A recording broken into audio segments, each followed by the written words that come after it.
You're listening to the Cricket Podcast. Hello, everyone, and welcome to the Cricket Podcast for another IPL show. We're going to be talking Kolkata Knight Riders v a pretty poor Royal Challengers Bengaluru and Rajasthan Royals v a pretty poor Delhi Capitals. Then we'll be taking a look ahead to the weekend where there are three more contests. I'm joined by Max Rowe-Brown. How you doing, Max?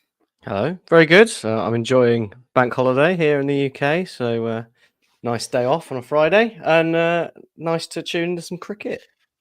Yeah, and we've got Dan Weston. How you doing, Dan? Yeah, I am good. Second appearance of the week. I'm delighted to be back again. It is, yeah. We didn't have you on for a couple of months, and then, yeah, as you say, like London buses, two come along at once. Before we get going, just a reminder to everyone, you can find us on social media at The Cricket Pod. And a message to those of you who aren't subscribed or following, you need to pull your finger out and support Team Cricket Podcast by clicking that button. It's nice. It's nice and easy. You know, you can do that easily, particularly if you're a Kolkata fan. Max, I had a look at our data. Yeah. The most popular city for the Cricket Podcast in India, I'm afraid to say, is Bengaluru. Oh dear.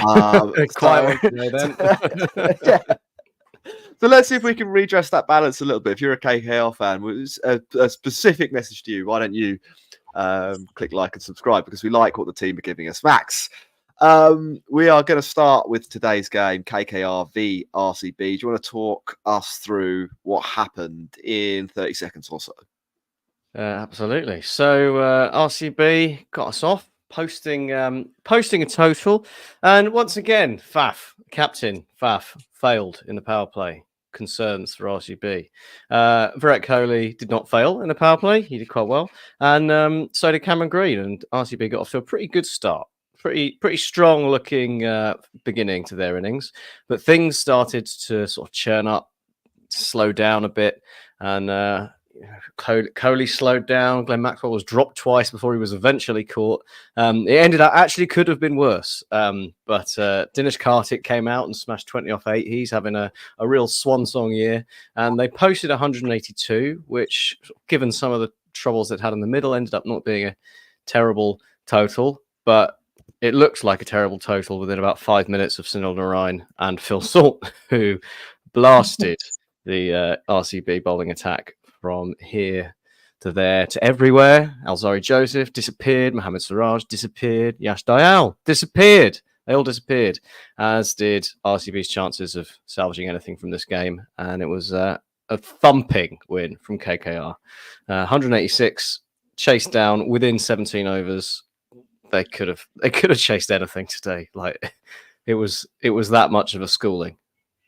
Yeah, it was an absolute pasting. There's no way to get around that. If you're an RCB fan, this was a disaster. The team played terribly. They had terrible plans, and they got what they deserved.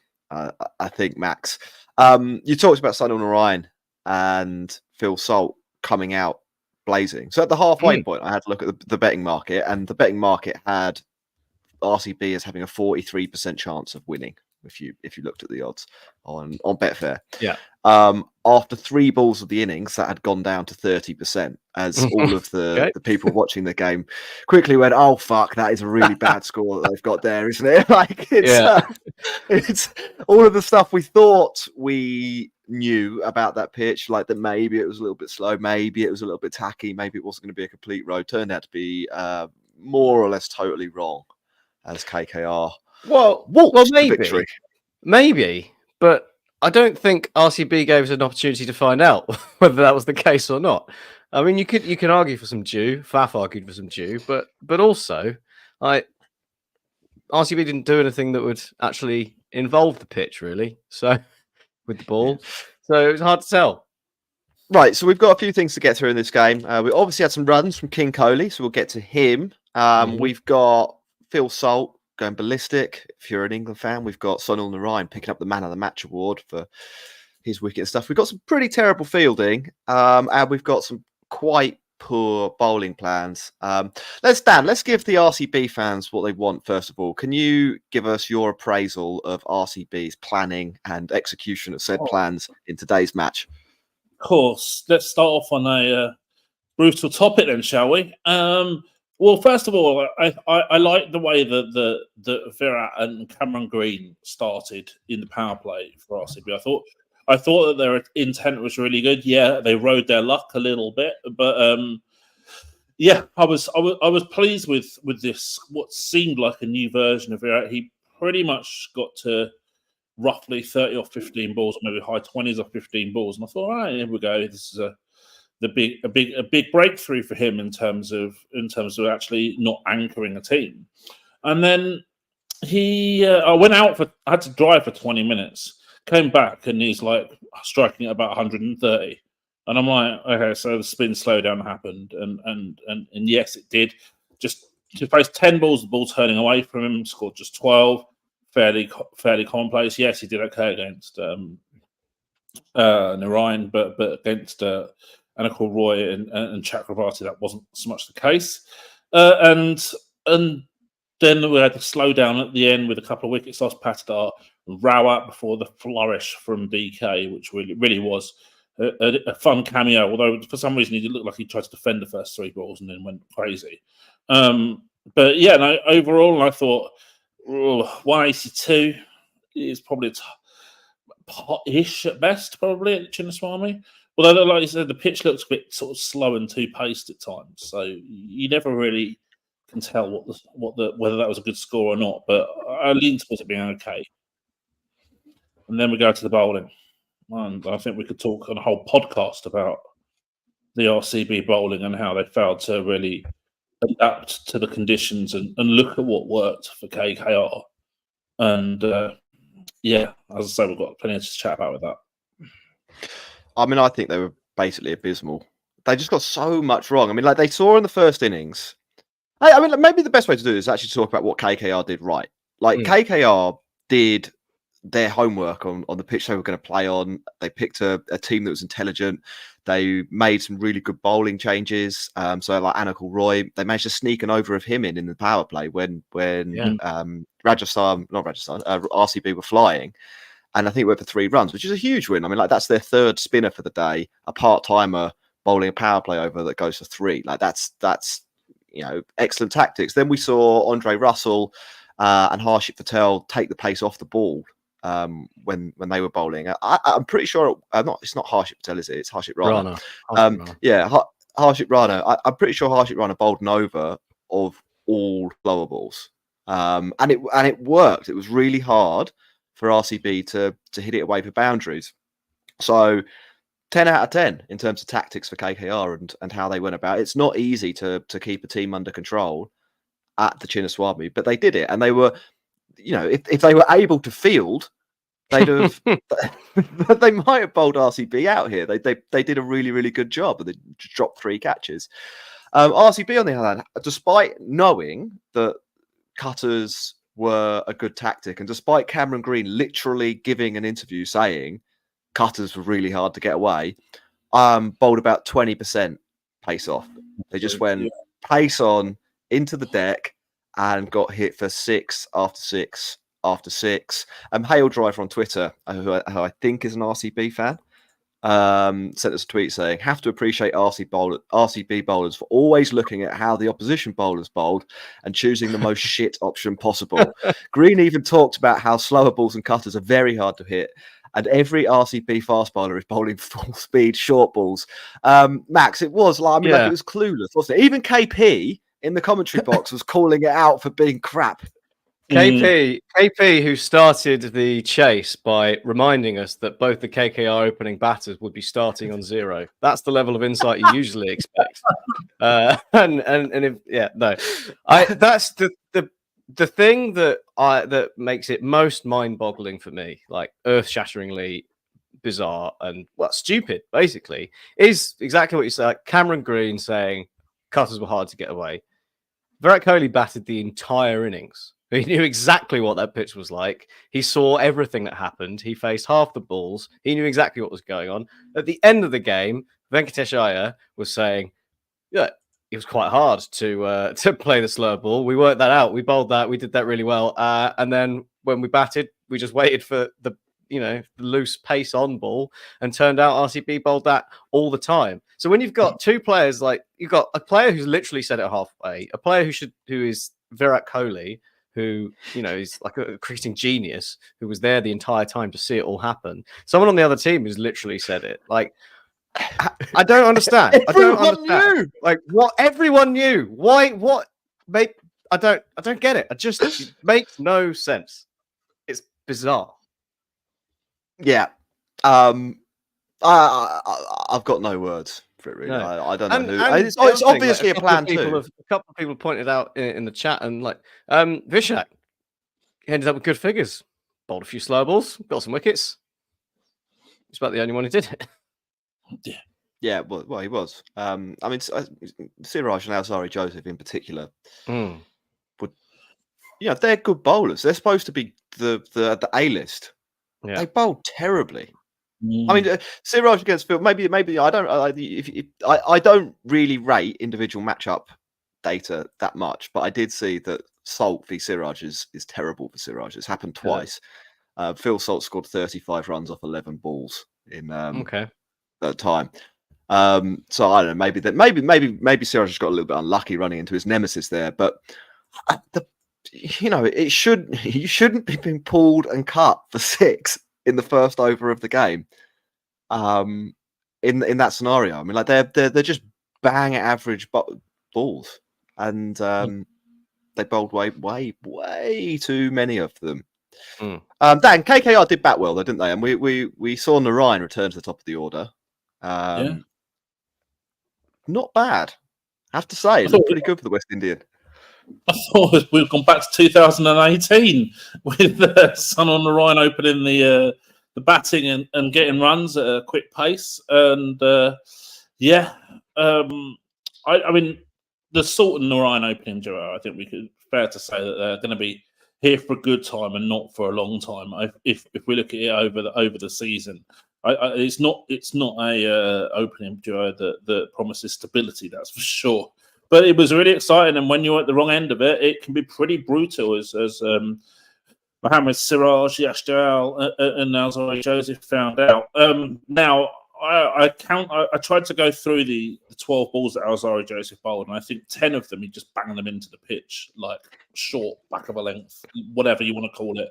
Like it was. I don't understand it.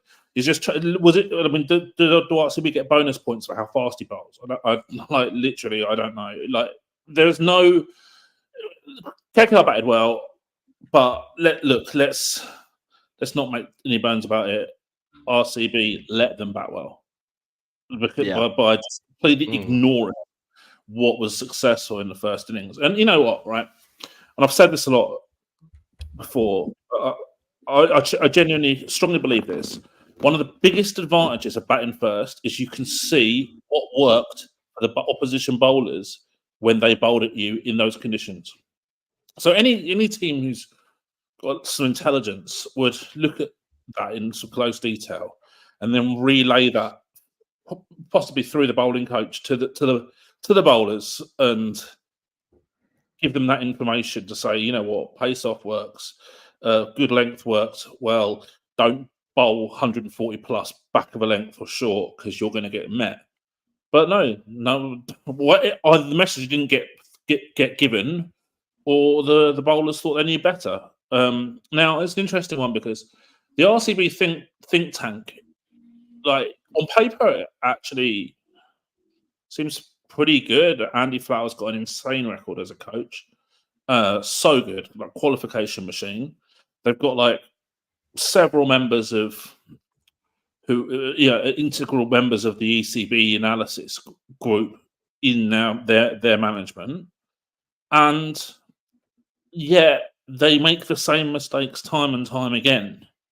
So either they're not giving the messages through for some reason, or they're not getting listened to. I don't know what it is, or maybe they don't look at it that way. I've got no idea. I don't know the reasons why, but it's a massive problem. And then we haven't even gone on to talking about their recruitment. And we spoke about this before in previous pods, but when they bowled 17 balls of spin in the entire match. They literally have got no leg spinner they got confidence in. They went all in on Khan Sharma and they won't even play him. Like, I mean, who on earth thought it was a good idea to spend 56 crore on 5 batters and 5 battering all rounders and basically nothing on spinners? Yeah, So, I mean that's mad. They've got into the IPL without a spinner. Like, and they had Hasranga as well. I mean, you've got smart guys in this auction table, right? How on earth have they managed to do this? I genuinely don't know. And yet, for me, it seems that no one is willing to ask these difficult questions. No one's willing to ask them why they went into a tournament with basically no spinner and let Hasranga go. Well, no one's willing to ask Delhi how on earth that they've constructed this monstrosity of a bowling lineup. And we don't want to get to Delhi too early. No. and look, I just don't understand how these people seem to be getting free passes left, right, and centre. Well, I think it's fair to say we've not given them one on this show today. There's a couple of other points in this game.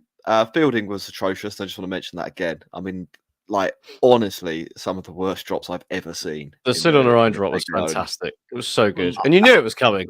You knew it was coming. It was good. And Max, we saw some runs for King Kohli. He's top run scorer in the IPL. Carried his bat for, I think it was 83. Could have been 84. I often get the numbers off by one run. It was 83. 83 off 58 rocks. It 59, was an interesting innings. 59 balls. So close. Oh, God. It was an interesting innings from Virat, as Dan was saying. Like he started off really quickly in the power play, then slowed down, got to his 50 with a strike rate of 138, and you're thinking that's not too bad. That's not the slowest 50 we'll see this year. It's perfectly playable. Now's the time to kick on, get that strike rate into the 160s maybe by the time the innings is up. Finishes the match, Max, with a strike rate of 140.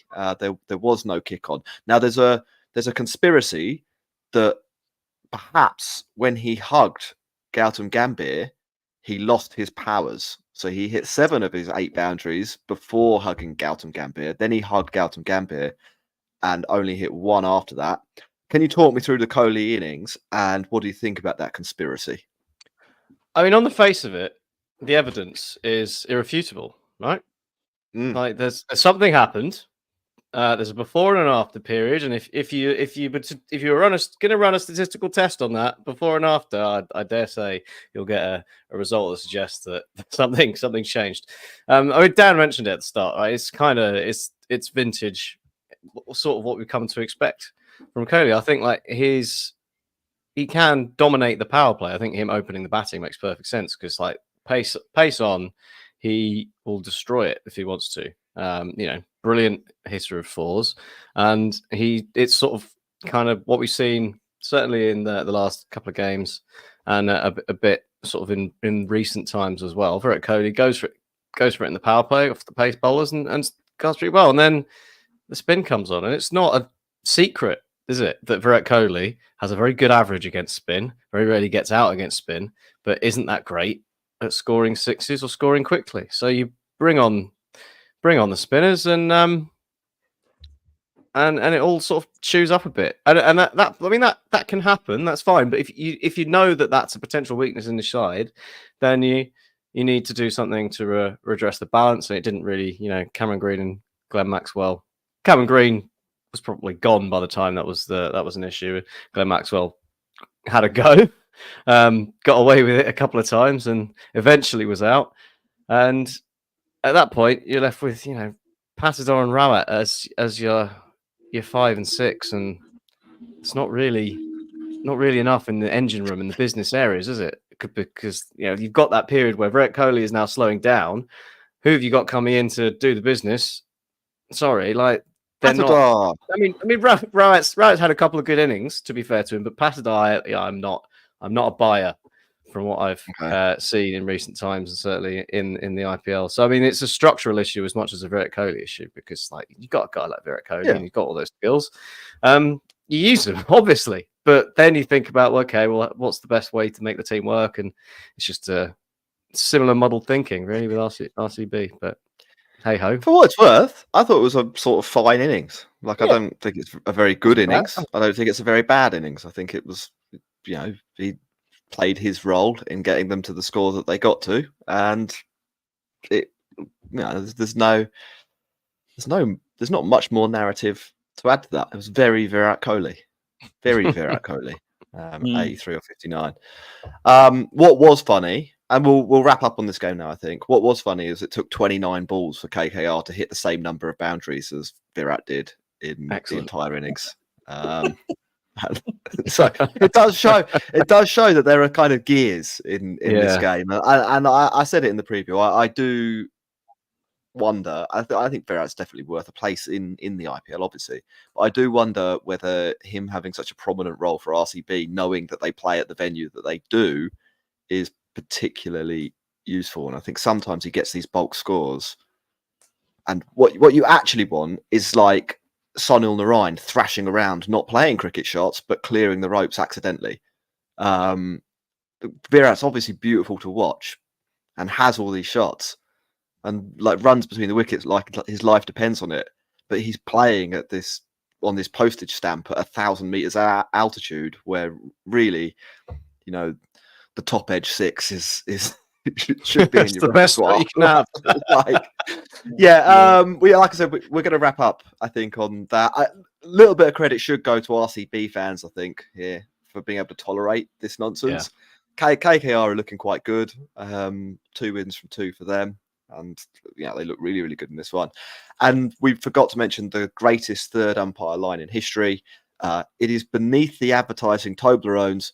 It is a fair delivery, which was which was terrific. I've never seen the advertising Toblerones used as a gauge for a man's height before, but that's what we saw. We're going to take a break, and then we're going to come back with Delhi Capitals v Rajasthan Royals. You're listening to the Cricket Podcast.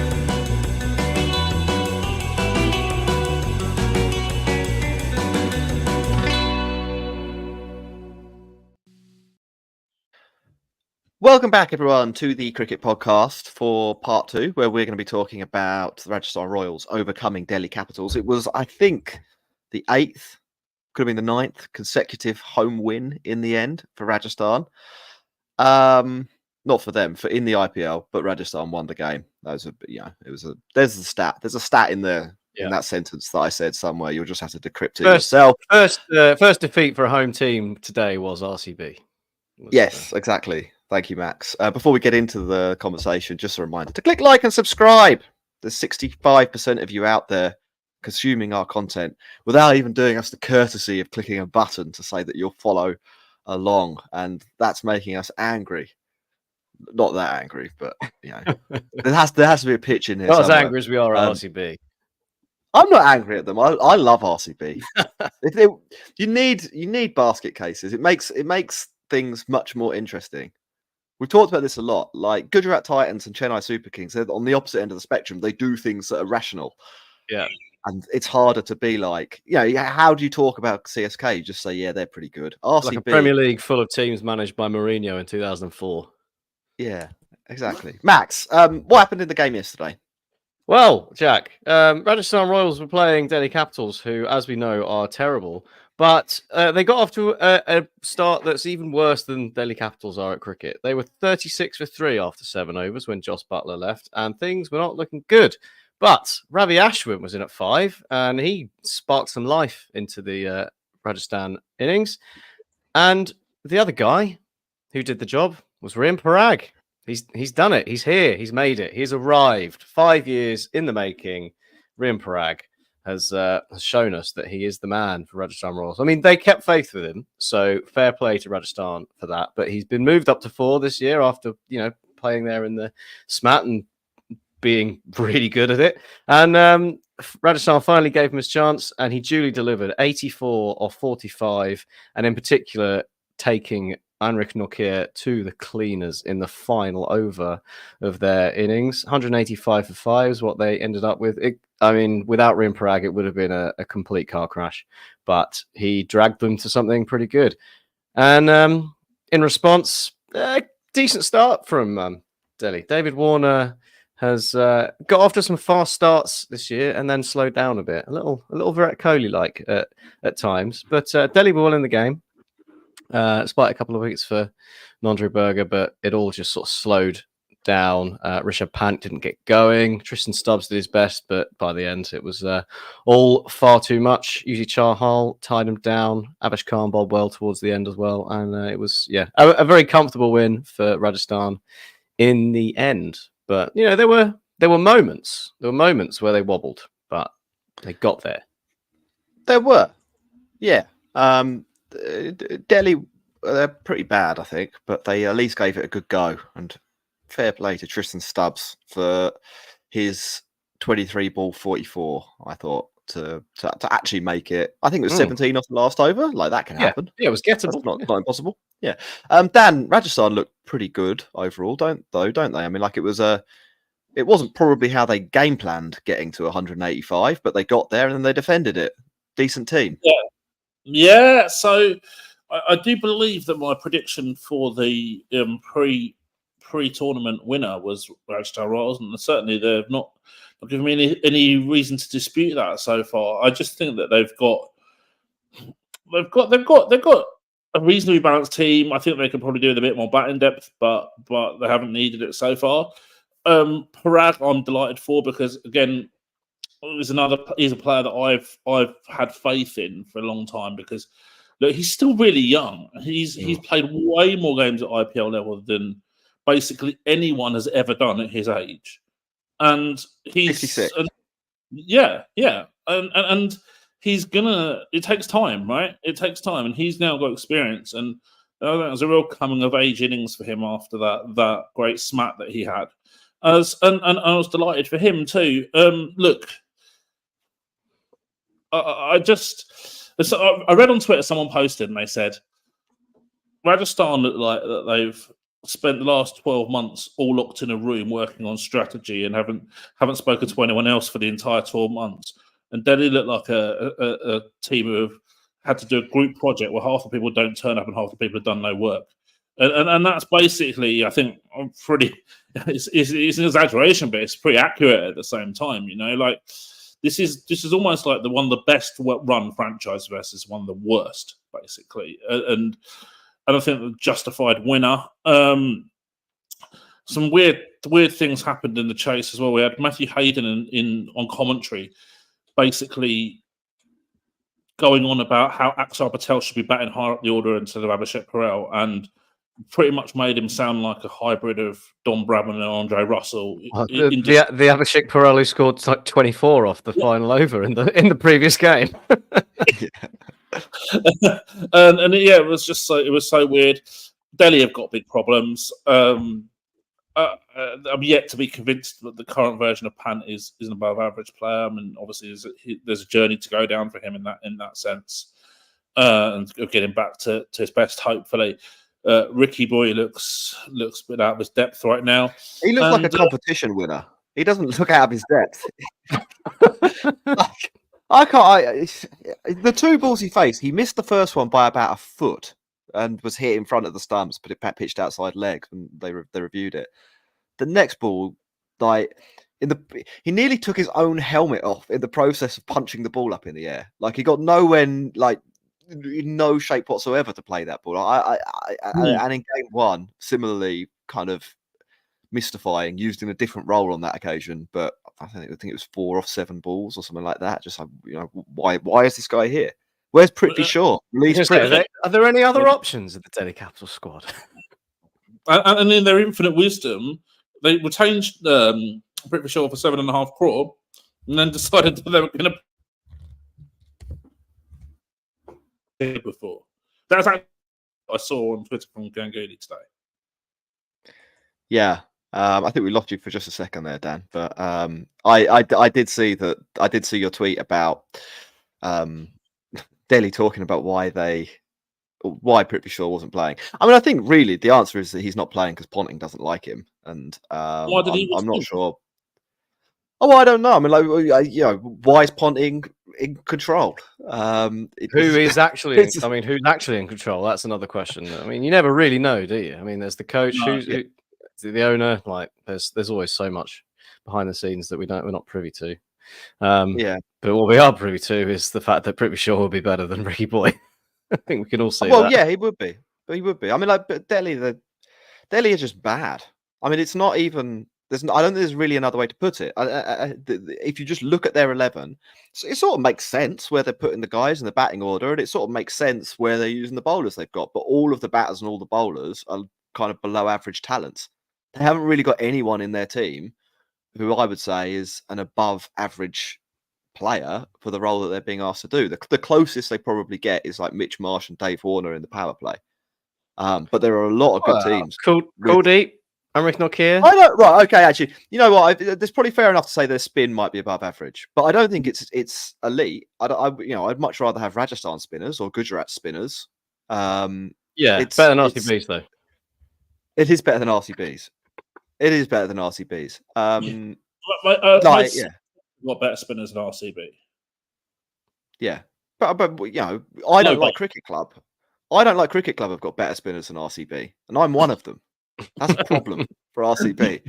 And Akshar Patel, I mean, we're talking they needed 17 off the last over. Akshar Patel's on strike. They're using Akshar Patel, and apparently I was doing commentary, so I didn't hear the broadcast of this.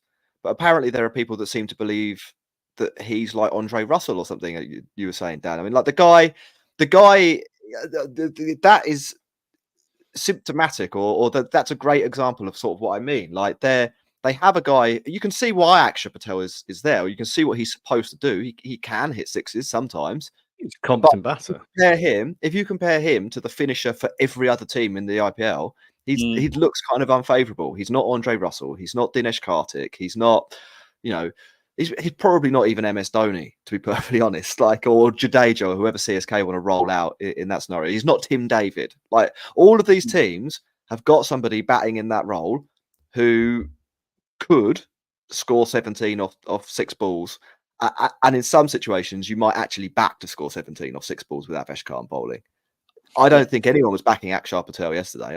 I think it was a pretty clear situation that it was pretty clear that he didn't have the talent that was required for the role that he was being asked to do there. And that again, it isn't his fault. This isn't me having a pop at Akshar Patel. This is me having a pop at Delhi Capitals for being in a situation where they're trying to use a water pistol as a cannon, basically. Like it doesn't line up.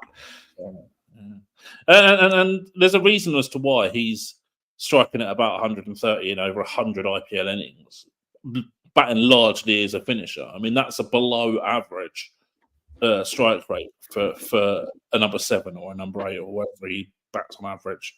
Like you need much more than that. And again, that shows you that in that role, he's probably a below average player for that batting role compared to what other teams can muster. And again, as you say, it's not his fault that Delhi have asked him to play that role.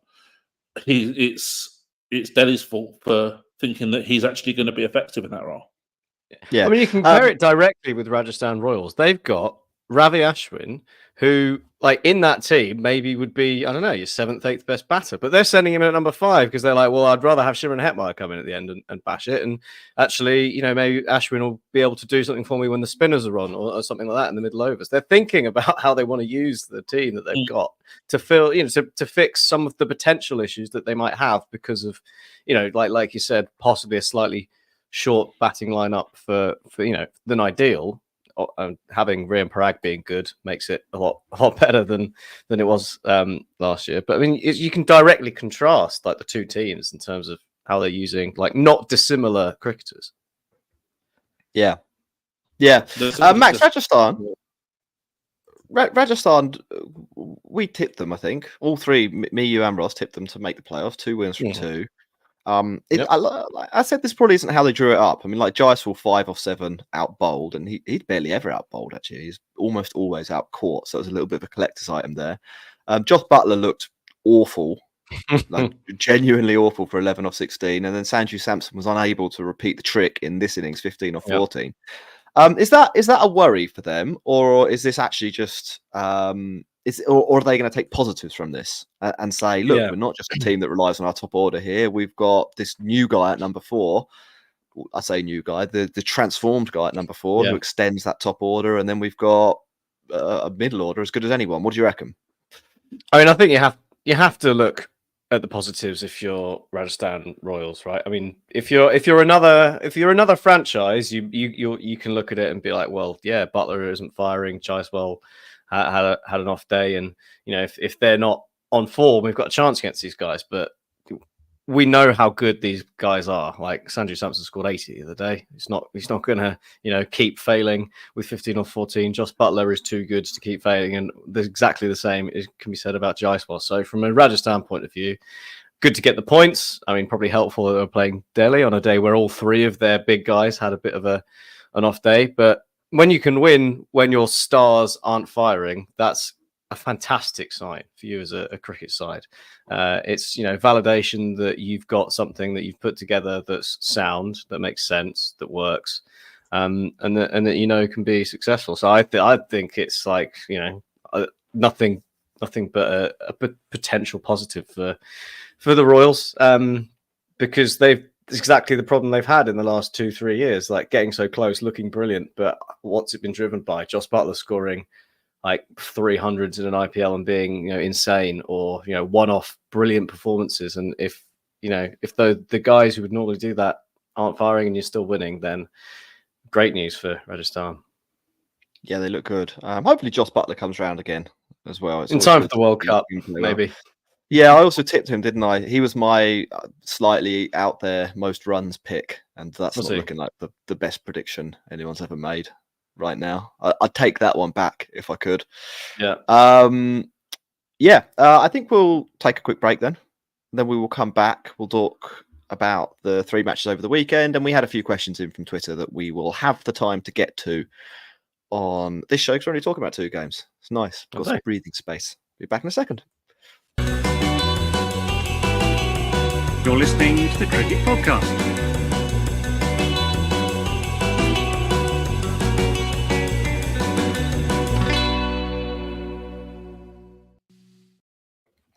Welcome back, everyone, to the Cricket Podcast, where we are talking IPL action. We're about to get to the preview section for the 3 matches we'll be watching this weekend. But before we do, we had some Twitters in from Twitter.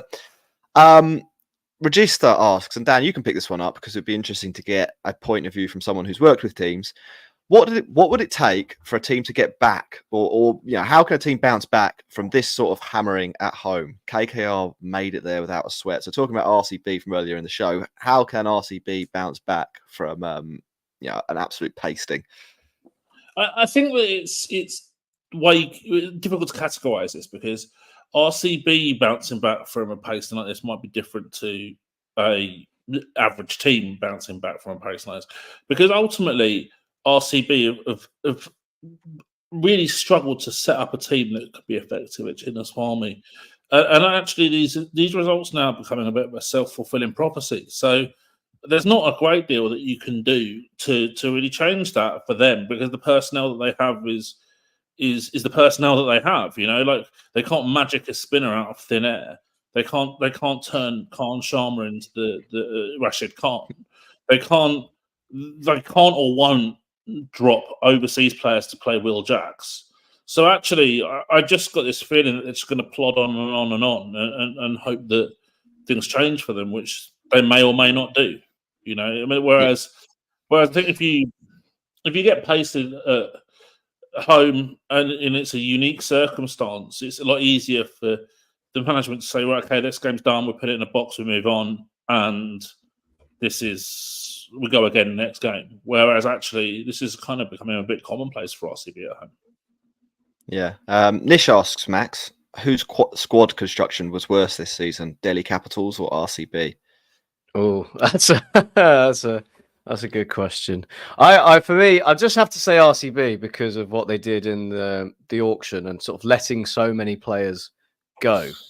That actually might have been useful, retaining some that aren't playing. Like, having Will Jacks just warming a bench from my point of view, is completely criminal. Like, he is one of the rising stars of T20 cricket, and that is such a waste to have at a ground where, there was a question in the chat about how you construct a team for the Chinnaswamy. Like, someone who can hit sixes without trying is what you want for the Chinnaswamy, and Will Jacks does that in the power play. That's what he turns up and he tries to hit sixes from ball one. I mean, Phil Salt for KKR, exactly that kind of thing. There's just, you can see there's just so many things I think that RCB got wrong, and like you said earlier as well, going into the IPL without an elite spinner is without a spinner, I would say. Like, well, it's not even an elite spinner. I mean, Mike Taggart's been okay, but so I mean, yeah, I mean, Delhi they've had injury issues with, like, Pant. They didn't know how well he's going to be. Keir, he's a good player. He's been out a lot. So I think with Delhi, although they're quite bad, I have some sympathy for some of the things that have caused them problems, which just about mitigates it. With RCB, it's all self-inflicted. Yeah, I mean, like with Delhi, they didn't know that Rishabh Pant was going to be in a car crash and nearly die, and that has had an impact on how good the team is. They didn't know that Prithvi Shaw was going to become a Domino's pizza addict and piss off the coach. Like, they didn't. That wasn't known in 3 years ago. Prithvi Shaw was like top of the pops, right? Yeah, but maybe they did before they retained him for 7.5 crore. Well, they probably did. They probably did that. Apparently, I've been reading the chat. Apparently, the reason they haven't named a replacement for Harry Brook is that they're waiting for Hazelwood to have his baby so that they can call up Hazelwood. 6 games into the tournament, they'll already be knocked out of. Dan, what do you make of that plan? Well, it's a rumor that I've heard actually a little bit this week, earlier in the week from some other sources. So it's a rumor that seems to be gathering a little bit of momentum. I mean, what's the point? They're going to be eliminated by then. Yeah, retain him for next year. He's snookers by the time he turns up. Yeah, I don't get it really. I mean, like, there are other people that could play tomorrow for them that might. Let's go by Adam Milne. Yeah. Why not? Like, he's there. He's out there. There are options. Dilip says, Dan, you actually were messaging me about lines and lengths, so I think this will be relevant to you.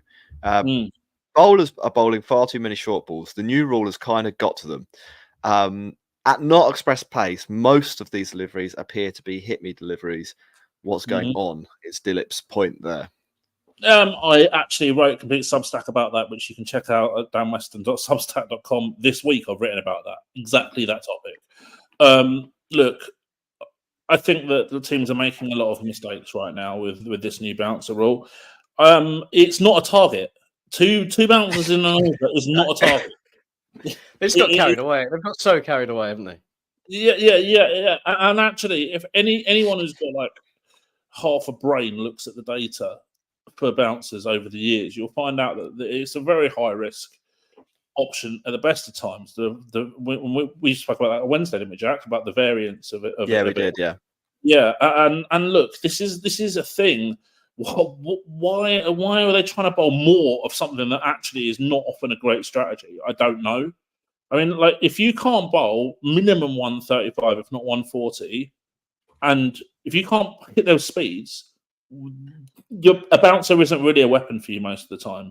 So just don't do it unless you're bowling against a guy who hates the short ball, or you're doing it for a meta game, basically, like a bit of deception that you have to throw in every so often, just so that you keep batters honest. But honestly, like, why are people doing this so much? It's like the teams haven't given their bowlers any clear instructions whatsoever. Yeah. I also think there's an element of like, you can really benefit from the 2 bouncer rule by not bowling one, because there's an extra element of doubt in the batter's mind.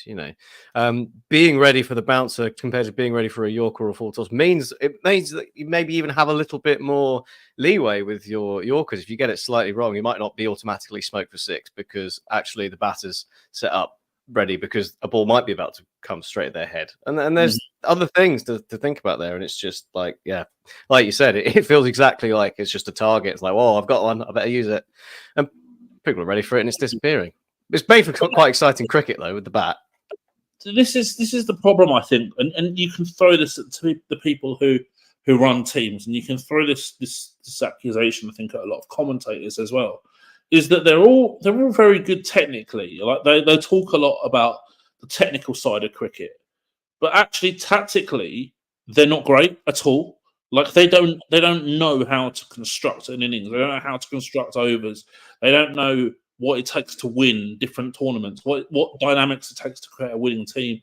How those teams are created. What benchmarks are there.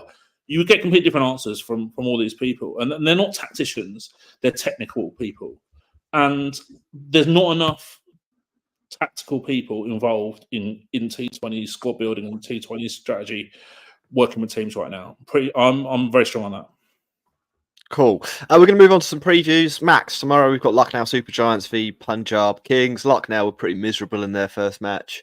Punjab, we've seen kind of the best and the worst of them over their 2 games. This is a pretty hard one to call because of the kind of Punjab Kings factor. What are you looking forward to, and what are you expecting to happen? Well, it's very simple with Punjab. You just follow the pattern. They won, then they lost. So they're going to win this one. That's how they go. Okay. up and down. Okay.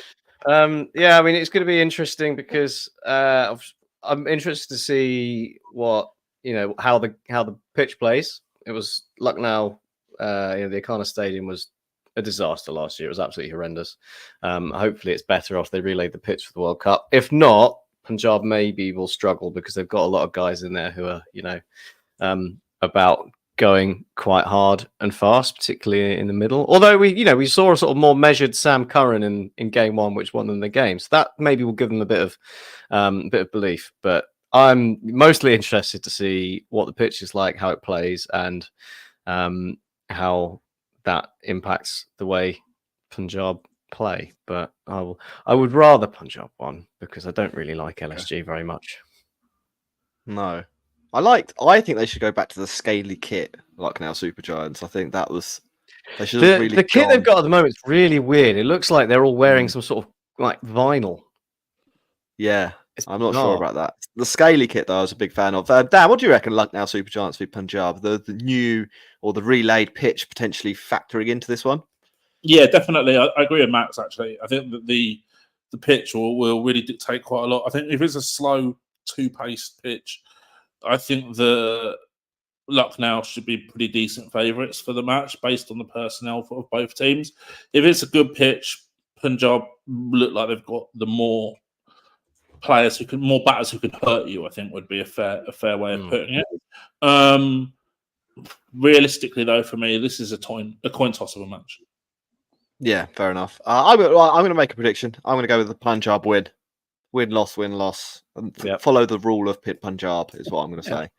The rule of Siraj has worked pretty well so far this year. He had a really good season last year, so this will be a disaster. the law of Siraj has really kicked into effect. This is the biggest vindication of the physical theory that is the law of Siraj. Let's go on. Sunday, we've got Gujarat Titans v Sunrisers Hyderabad in the morning, if you're playing along in UK time.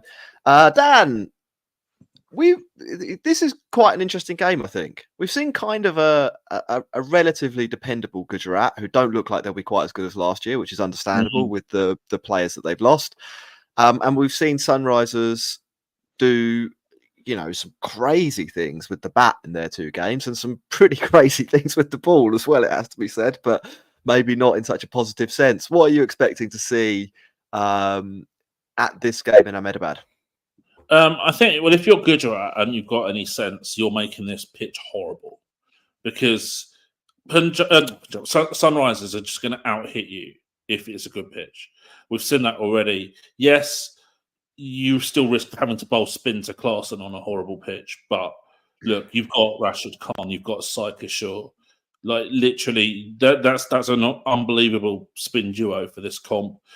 Back your own and play on basically a shit tip of a wicket. That would be what I would do if I was Gujarat. As far as the Sunrisers go, I think that again we're looking at sort of almost like a coin toss situation, because we've seen already that their batting is so exciting.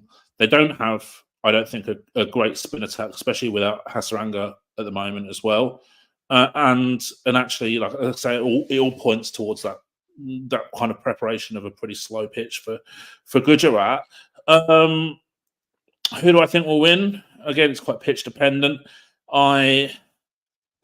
It's almost like a law of sunrises as well, right? If they won the last one, but they lost the first, and it's a bit like Punjab, maybe they're going to lose the next one.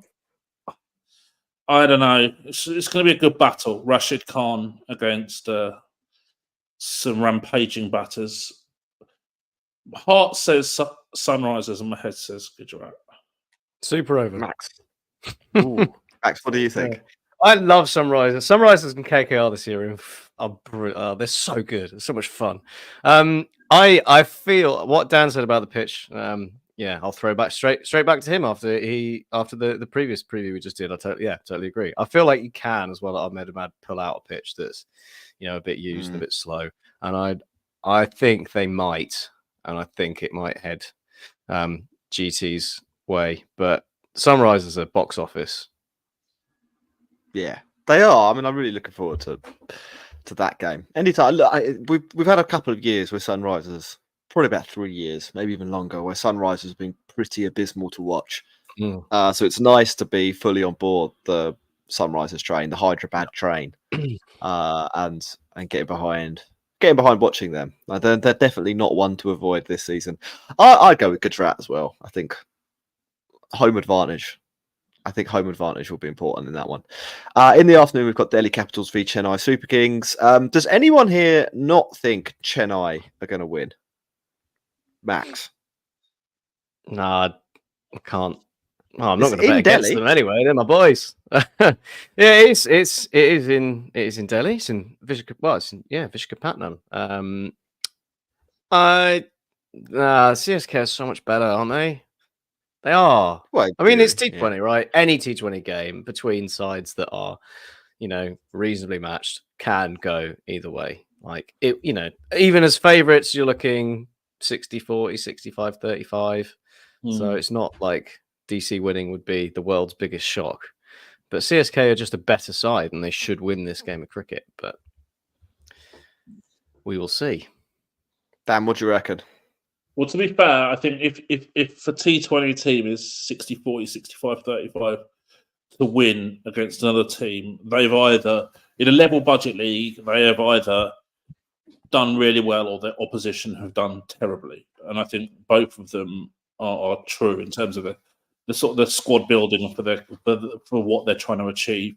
CSK, they don't really massively inspire me on paper, but as we speak about so much, they really do play above the sum of their parts, and they don't.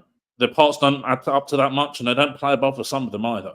So, it's difficult to see anything other than a CSK win.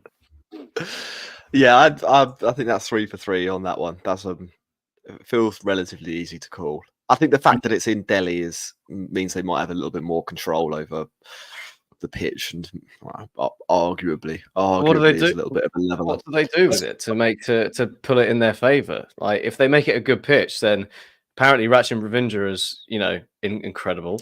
He's come in and just smacked the ball around. Like, Delhi have things that are better than CSK at any sort of specific facet? What's the leveler, I suppose? What would you do? Not really.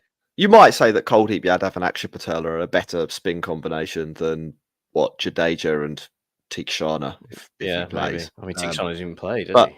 It's not an absolute pasting in the spin department there. It's not, like we were saying earlier, they are good spinners, Kuldeep and Akshay, but they're not actually maybe quite as good as people think. And I think with Kuldeep especially, people are remembering how good he was against England in Test matches at the moment, and not that he took 8 wickets in the whole IPL last year, which is arguably, well, it's not even arguable, it's probably more relevant to the situation.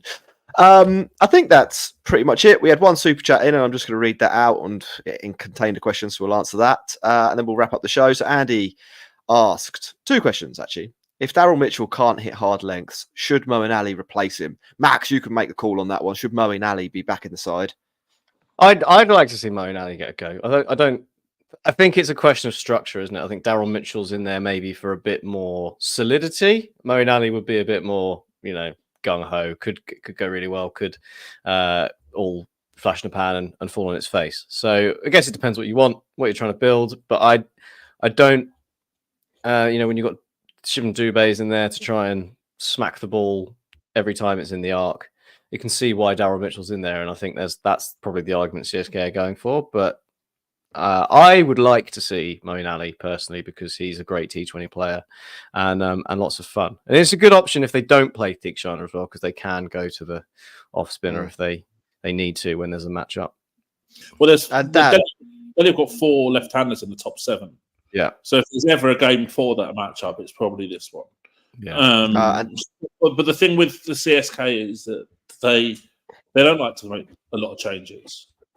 A lot of success has actually been based on that strong structure of stability and role clarity and not making knee-jerk changes, unlike most other IPL teams. And if it's a form thing, they're not going to drop Mitchell. If it's a matchup thing, they might bring Ali in. And there was a second question as well. Why did Patirana fail for Sri Lanka after a good IPL? Patirana is an interesting one, but I didn't see too much of him bowling in international T20s, or it was certainly recently. But this is a thing that he does: bowl a hell of a lot of wides, and I suspect that it probably has something to do with control. So when he gets it right, it's obviously really difficult to play because he's doing something that people don't really prepare for. And there was a really good video that CSK, the account, posted on Twitter recently behind, from the batter's point of view. And he's bowling from like the other side. Pick it out of the umpire's face. Yeah, well, no, it's even sort of wider than that. He's bowling from the other side of the stumps to where he's standing. So it's an extremely, extremely weird angle. But he bowls like a wide or 2 and over, and sometimes they go for 5 or for 4. So sometimes they're 5 wides, and you do that twice. It sort of doesn't really matter what you're doing. When the batter actually has to hit it, you've already given up so many runs that it's it's difficult to bounce back. He'll probably get better, I'd have thought, Patirana. Like it seems like one of those things that he'll slowly improve on. Certainly, pardon? He's 21 years old. I mean, I'm not sure. Like this kid could be super talent. The problem for me is that he's quite high variance, and that leads to inconsistency. And actually, again, we've seen probably his best performances come in a CSK shirt rather than for any other. You know why that is, though, don't you? Well, yeah. They get the best out of players, and we don't know whether he gets the same support at Sri Lanka, for example. So, it's just cool. how it goes. We'll wrap up there. Just to note, the Delhi game's not actually in Delhi. Delhi are on tour, so they actually lose the advantage that they would have had by playing on a ground that they were more familiar with. Presumably, they get to decide what the pitch is like a bit. Though. Yeah, but it's like we were talking, home team. It's like we were talking about with Rajasthan Royals playing games in Assam. Like you probably do have some to say over the curation, but you're also playing 2 games a year there or 1 game a year there, so it's not like you're particularly familiar with the venue. And I think that probably is not as much of an advantage as if you play at the same ground every home match. Anyway, we're gonna wrap up. Thanks, Dan, for joining us. Enjoyed it as always, Max. And for the listeners, we'll be back on Sunday evening to wrap up the weekend of IPL action. Goodbye.